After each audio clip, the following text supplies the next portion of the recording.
আসসালামু আলাইকুম। আশা করি সবাই ভালো আছেন। আল্লাহর অশেষ রহমতে আমিও ভালো আছি।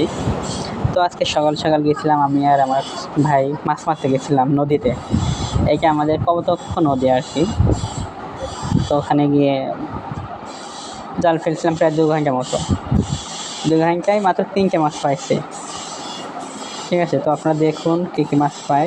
আর বেশ সুন্দর মানে এই পরিবেশটা দেখলে আসলে কী বলবো? অন্যরকম সৌন্দর্য আর এখানে। আপনারা দেখেই বুঝতে পারছেন সকালের যে একটা পরিবেশ বা মাঝে মধ্যে যাওয়া পড়ে মাছ মারতে। এই যে কয়েকদিন গেছি আর কি। তো আমি গেলে প্যাকেট ধরে রাখি আর আমার ভাই জাল ফেলে। জাল ফেলতে অনেক কষ্ট হয় কিন্তু প্রথম অবস্থায় হয়তো তত একটা কষ্ট হয় না, কিন্তু ফেলতে ফেলতে অনেক কষ্ট হয়ে যায়। তো আমি আর মাছ ধরার জন্য আর প্যাকেট ধরার জন্য যাই।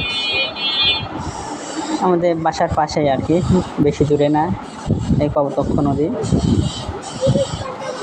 আর এখানে সকালে যেয়ে দেখলাম অনেক মানুষই জাল দিয়ে মাছ ধরতেছে। তো ওনারা কেমন মাছ পেয়েছে সেটা বলতে পারবো না। তো প্রথম জাল ফেলে মাত্র একটা চ্যাং মাছ পাইছিলাম। এই যে দেখেন, দেখতে পাচ্ছেন। তো ভাবছিলাম যে সকালে গেলে মাছ হয়তো বেশি হয়, কিন্তু সকালে মাছ হয়নি। বিকেলে গেলে আপনার বিভিন্ন রকমের গাঁয়ের যে মাছ আর কি, বিভিন্ন রকমের মাছ পাওয়া যায় ছোটো ছোটো। তো ভাবছিলাম সকালে হয়তো মাছ বেশি পাওয়া যাবে, কিন্তু কোনো রকম মাছ পাইনি। এটা একটা ট্যাং পাইছিলাম, একটা গজাল মাছের বাচ্চা পাইছিলাম, আর একটা ভেটকি মাছ না কি বলে ওইটা পাইছিলাম। তো আপনারা ভিডিওটা অবশ্যই শেষ পর্যন্ত দেখবেন, দেখলে অবশ্যই বুঝতে পারবেন যে কী মাছ পাইছি।